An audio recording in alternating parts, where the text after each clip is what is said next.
So, welcome to True House Stories. Of course, I am Lenny Fontana, coming out of Nueva York City, New York. Cold as brick cold.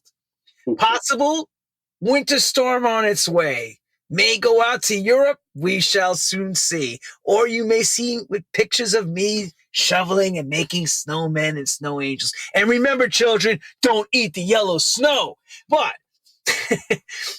I finally got this man to agree. His management, I sent the message on his manager. His manager came back to me a few weeks back and said, yes, we would do the show. I played with him in the 90s. He's been around since the 80s. He is an acid jazz icon as well. Chicago house, lived on the West Coast, hung out and played with Derek Carter and all the greats from Chicago. All right. He is a force to be reckoned with. I know how he plays his sets. They talk to you. They're romantic. They're everything that a DJ needs to say when he does what he does. So no longer am I going to hold back. I want to welcome to True House Stories, DJ Mark Farina. That was a wonderful introduction. Yes, Mark. Thank you. Thank you for breaking here Tuesday. I didn't know the Tuesday thing was breaking the protocol, so thank you for fitting me in then. Oh, you broke it. I don't do Tuesdays. We only do Wednesdays, but I said we're going to make this exception for you. Definitely. So tomorrow I got, like I mentioned, I'm here in Dallas. My son is at school right now, so the house is quiet. But tomorrow I'm playing a gig in Dallas, but I got to bring all the DJ gear, which I haven't done. I haven't had to do that in a while. Like they're like, they didn't want to, I don't know. I decided to be nice. They're like, can you bring your stuff? And I'm like, okay. So I got to go bring that and set that up tomorrow day, which I'm like, I got to tear everything down. You know how that is kind of, I don't know. I haven't done it. So bless cords you. and a bunch of stuff that the last time, I did a stream on New Year's and I brought everything to the record store here in Dallas. But yeah, it's a pain to get, it's so much easier just to show up with your headphones and your backpack and stroll in. So thank you for switching to Tuesday. Oh, no, brother. We love you, man. As you can see, we have that ultimate love for you. And of course, when I made the announcement that you were coming on, people were like, holy smoke, you got Mark Farina? I'm like, of course we got Mark Farina. He's the man. You don't got better than that. But it's funny to hear you say you're actually bringing all your gear as a mobile DJ. Where most of the time you're jumping on a plane, maybe with a box of records or your USB sticks. I'm like, wow. It's super cool. Very cool.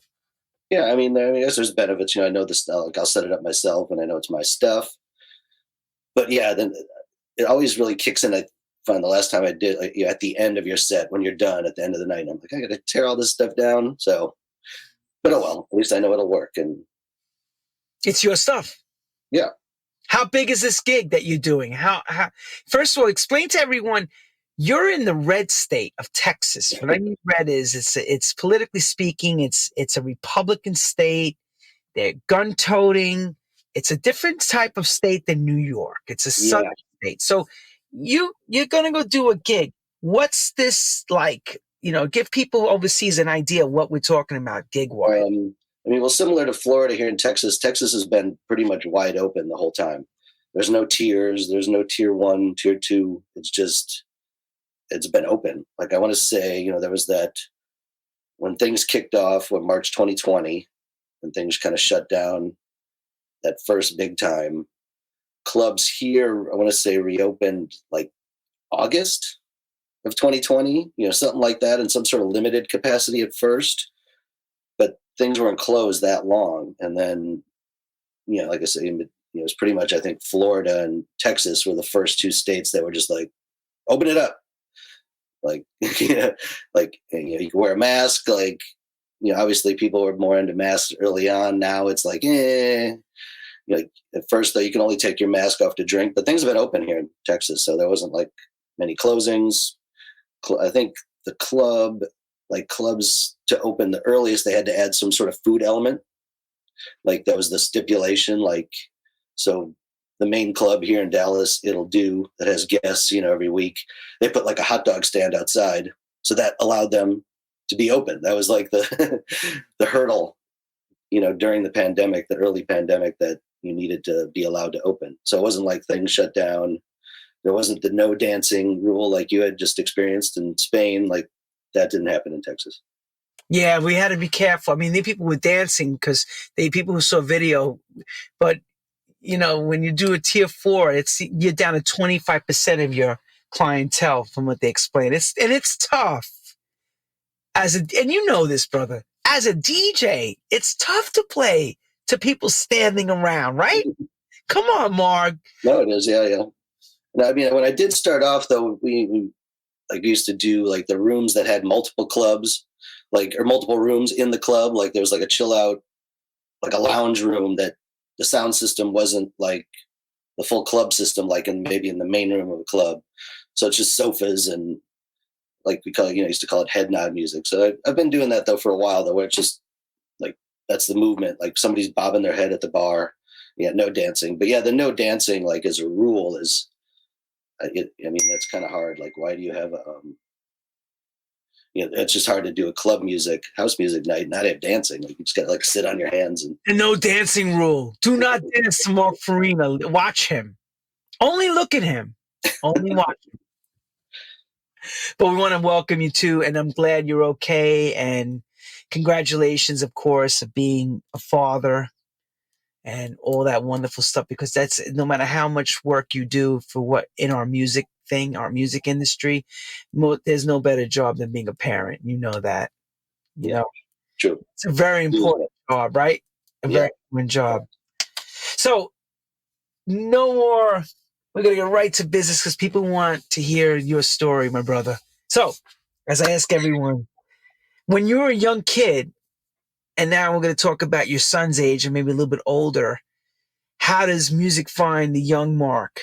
Mark Farina, the kid. Were you musically trained? Can you take us into your world? Let's see. I mean, I'll go back to, starting high school. I started high school in '84. And by that time, I had already been playing trumpet in like the high school.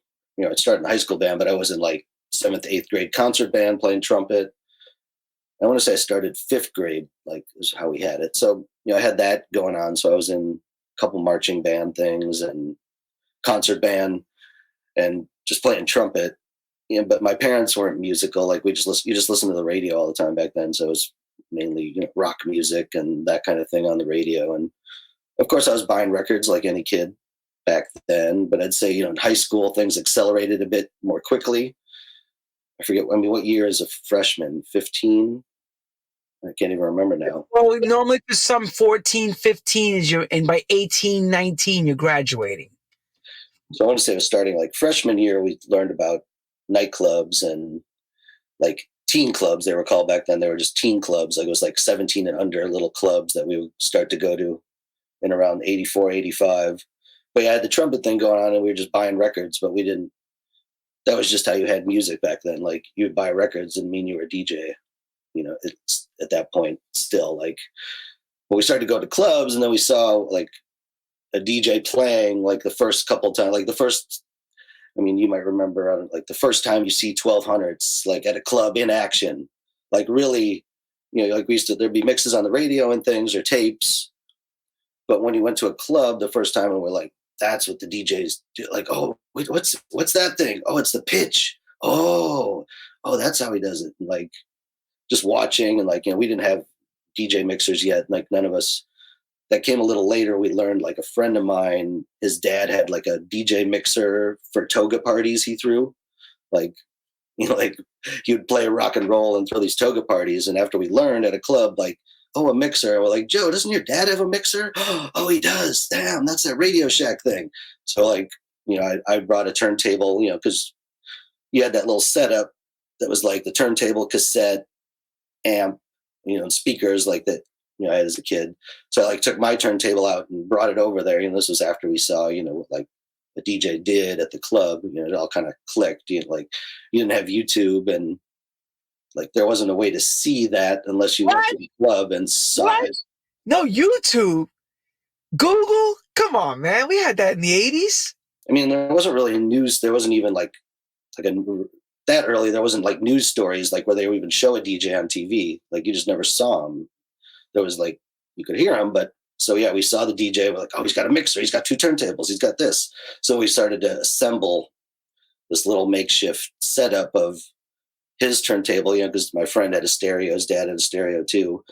But so we brought the other turntable over, and none of them had pitch. You're just using your finger. You're like speeding it up, like slowing it down. Like we're doing it. It's like, so it was like the light bulb clicked when we saw all that happen. And this is that 85-ish range, and we're like, whoa.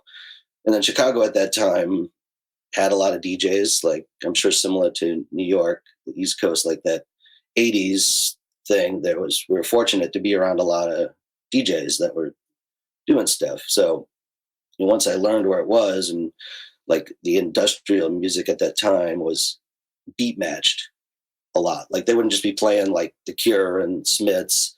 It would be mixed, beat matched industrial music. So there was a lot of blending going on with that. And then, the whole Chicago radio thing was going on at that time too, that WGCI, WBMX, the big Chicago house radios. So it all kind of came at the same time, coming at my friends and I in that, 85 range. Like we were coming at it from an industrial side, and then we learned about house music on the radio. We would be listening to it. And, in Park Ridge, where I grew up, was more of a whitish suburb, I'd have to say, the northwest side of Chicago, by O'Hare Airport. So yeah, and just then we learned where record stores were. Where do you get this? Like once you learn, you kind of get an idea. Oh, this is that music. Like, and we'd been going to Wax Trax, which was a record store in Chicago at that time, like a good label, Wax Trax.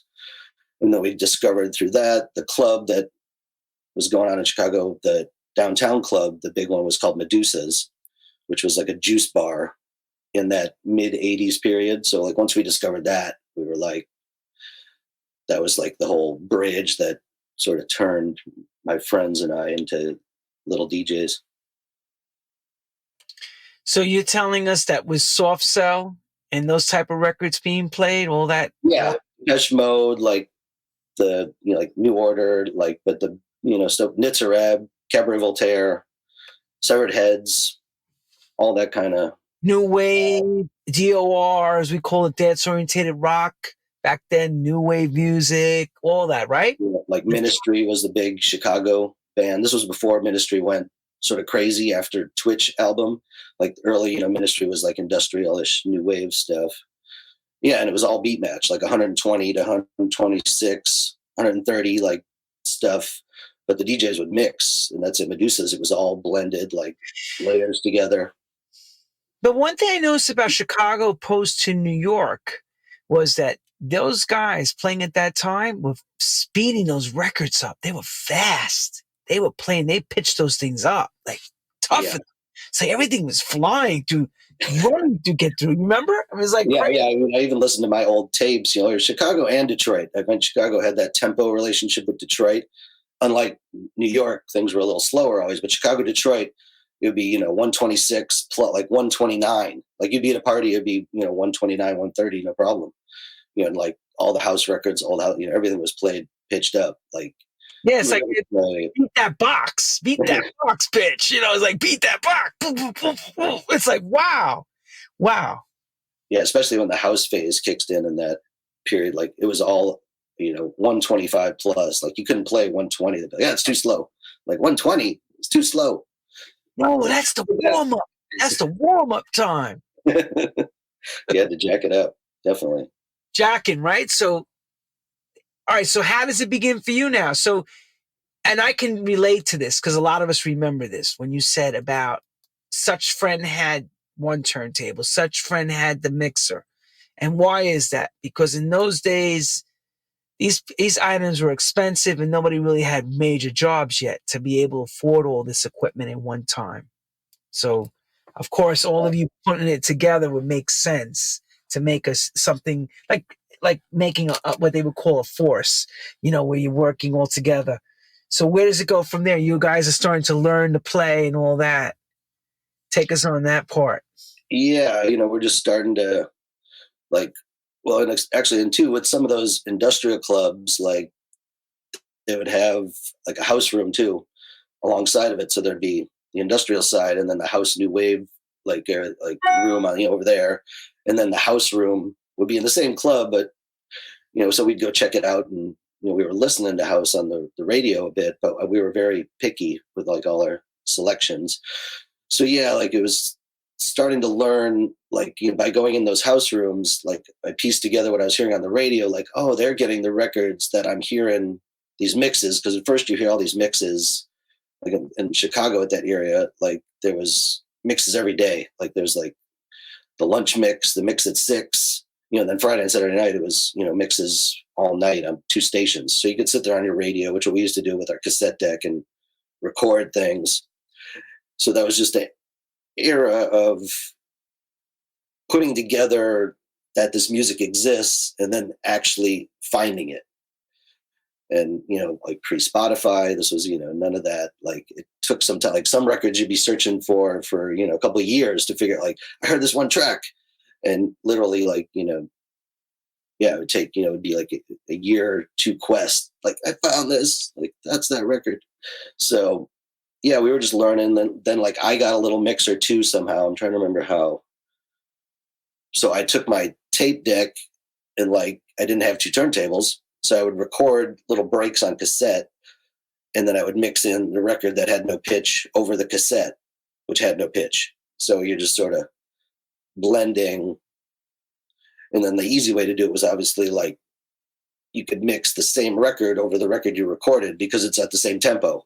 So you kind of get the little flange effect, but you just practice trying to match. Like I'm matching the record to the song, the same song I just recorded on cassette, because we didn't have 2 turntables. So yeah, I think the first time, like I'm trying to think of the first house, like the first time I went to someone's house and they had Technics 1200s at home, like my mind was like he was one of the DJs at Medusa's, a guy named Terry Martin, and he lived down the street, and it was like the first time I saw 1200s in a home. Like, whoa, you had like the mixer, like an old. Like, yo, he's rich. Yo, yeah. Man, this guy's rich, man. He's got money. That's the first thing I said. He's got money. He's got turntables, $1,000 each. What? Those are $1,000 each, man. I mean, they were like Techniques back then were like gold. Like, oh, you got like, there was like the beacon on the hill was the, the 1200, especially when you didn't have one yet. I got to get the 1200. It's like, yeah, I eventually found like my first, like I found a mixer, which I can't remember what it was, and 2 1200s, but with no covers on them. And I like took the bus into downtown, like for $650. And this was in 1980, 7-ish. And like I'm carrying 2 turntables and a mixer. And it was one of those mixers, like a reggae mixer that had like guns and bombs on it, like pew, pew, pew, pew, which was really annoying quick. But I was like so excited to get this thing. Like I'm carrying these, like I had to take the bus and then the L train to get home. Like I didn't have a car. I'm like, and I'd saved, all this. I was like I worked for my dad, and I was a waiter at this little restaurant. Saved my money. And like I think my parents gave me a little balance, like to get these used turntables. But yeah, it was like a multi, like 5 years. I've been DJing a good 5 years, and I didn't have, not playing at clubs or anything, but playing at home. And it took 5 years to get 1200s. So you had would you have belt-driven turntables first before the Techniques? Yeah, like eventually somehow I got one of those. They had those. A certain one that had like a little round pitch thing on it that was like, it's like Let me guess.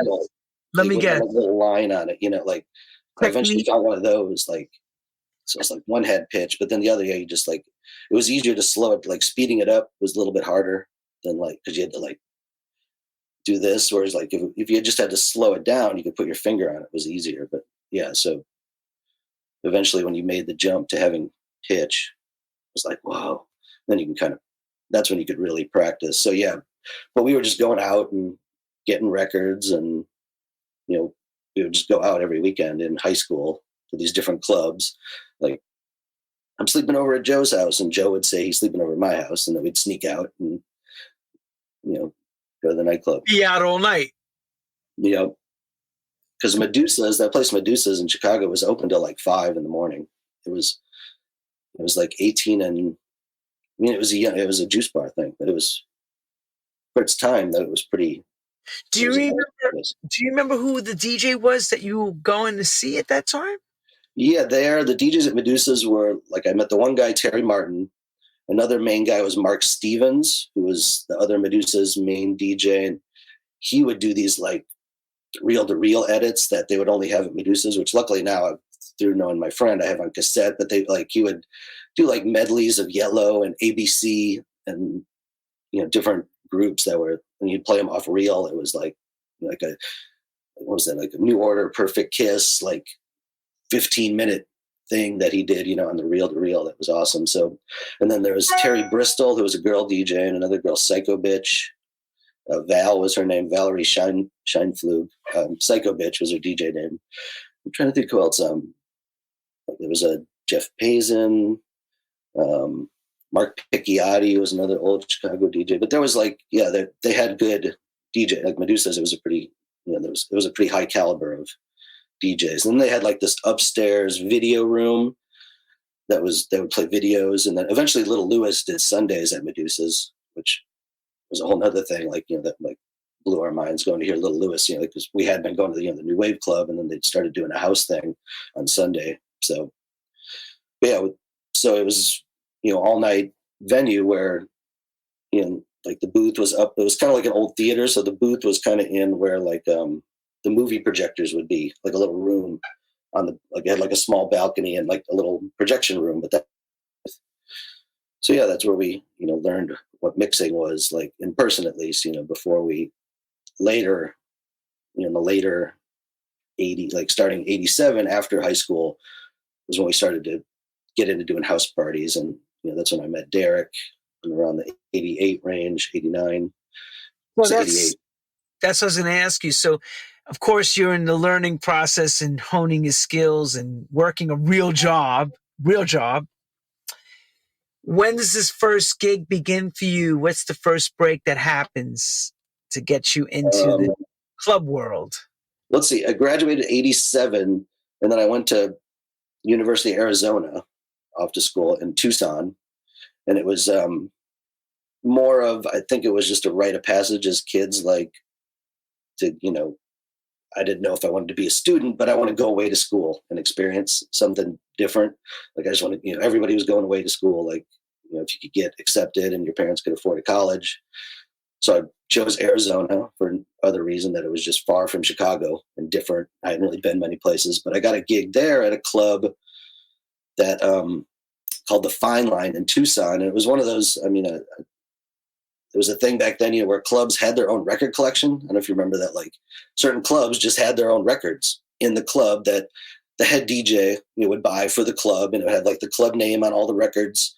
So I was away at school, but I didn't have to have records to play. Like I sort of BS I DJed in Chicago, and even though I hadn't, I'd played a party or two in 87, that nothing at all, but I persuaded my way, and I wasn't even 21, and somehow they let me work in this club in Arizona. So I would play, Friday and Saturday, and they had all the records there, and it would be, all night, like I don't know, like 8 to 2 kind of a thing, just playing all night. So I think that's where I first got to practice on 1200s that much, because that was still, I didn't have 1200s at that point when I went away to school.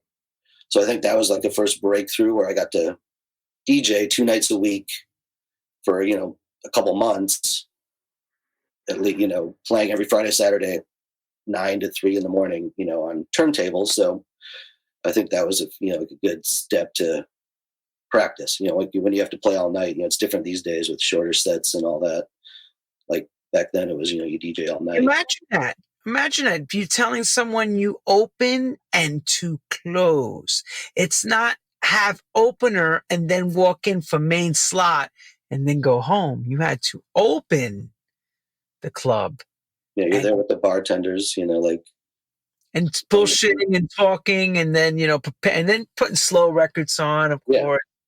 Nobody's there, but it was good practice, because and then so I think that was my first gig that I started to get a feel of turntables, because you just got practice, of course.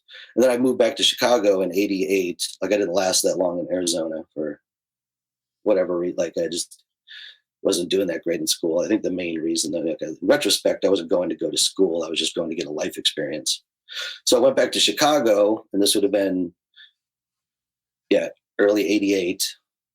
And that's when I started going to Columbia in Chicago. And then in that whole kind of from 86, 87 to 88, house just got bigger and bigger in Chicago. Like, it was just more and more. So, when I came back in 88, like, it was Mark, houses everywhere. since you're a Chicago native, you have to explain to people that the music that you were hearing, nobody really knew it was called house yet. Correct? Am I wrong? Yeah, I mean, I want to say, in Chicago, though, we were calling it house, in that 88 time. Like, like, I want But to I'm say, talking pre to 88. I'm talking 85, 86. yeah, before that, no, we didn't really know what to, like, no, I want to say, What did you guys call it? What did you call this music? It was like just dance? Yeah, I want to say, I'm trying to think. I mean, obviously, it was Industrial New Wave was called something, but I'm trying to think if we called it house music just yet.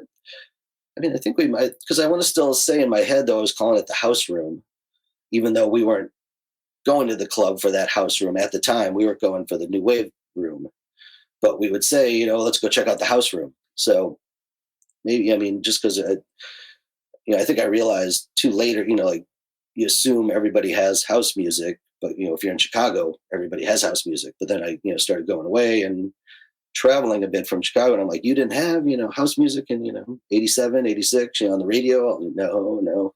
So we were pretty lucky. And I think New York had that too. And I mean, you guys had the hip hop thing going on, but Chicago didn't have Chicago, which I still think makes Chicago interesting because there was no hip hop. It was only house. Like, that was the, whatever, African-American, Hispanic, white, contemporary dance music thing was just house. Like, there was no hip hop going on the side. It was all house. So yeah, it was just a cool era where, like I said, those mixes were on the radio all the time. Like, you would drive, when we'd go into the city and everybody's listening to the mix. Like, you'd pull up, I don't know, like a car behind you would be playing the same mix you're playing, like on a better sound system in their car. You'd be like, oh, they're listening to, like, it's in time. Like, the car behind you is like, pulls up and it's like, whoa, like, like they're rocking the same, the same mix. Or you drive down the street and you hear it playing out of the same mix, playing out of little stores, out of, people on radios. So, like, the mixes were just everywhere. And that was that, Of course. era.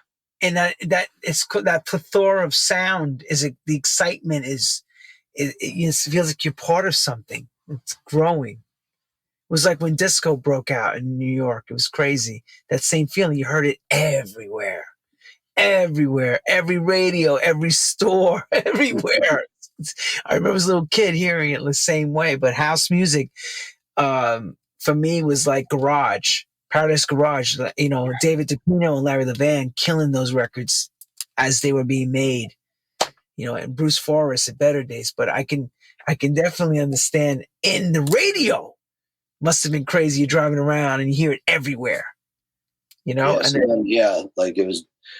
And then also at that same time, learning where to get all those records. Like, once I came back to Chicago, I was going to Columbia College in Chicago, and that's where I slowly started to, like, there's a record store called Imports, Etc. in Chicago that was like in between my L stop and Columbia. And, like, I just happened to walk by there one day because I would, take the L stop and you just walk this, I don't know, 4-block thing. It's got in the loop of Chicago, and I found that record store, and I'm like, oh, a record store. So, and that's where I met Derek, and that was like around 88. And then from there, that's when, like, I started getting into all that Chicago, Detroit stuff. Like, I was into a lot of the acid tracky. Like, I like the more tracky stuff. Like, when I was younger, I don't think I didn't appreciate, or I just didn't know much about disco coming from it in that 80s period, like coming from it from a new wave angle, and then getting the house, like learning where to get the house records.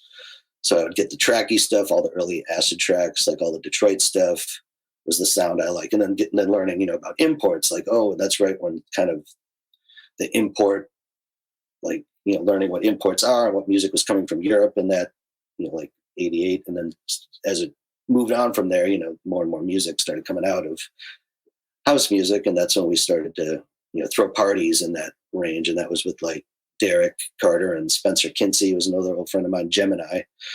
And, we kind of, were like, we'd go visit the labels like Derek, and then eventually worked at Casual Records, DJ International Records. You know, we'd stop by there, like after going to the record store, you learn where these little record labels were in the city. And, you know, as I started DJing in clubs, would like, you know, go around and meet all the different people doing the labels in Chicago.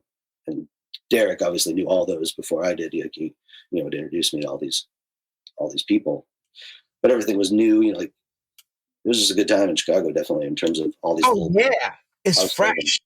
Hell yeah, it was like a kinetic energy that was pounding with everybody. The sound of house music and the club scene and the support from the people and the camaraderie.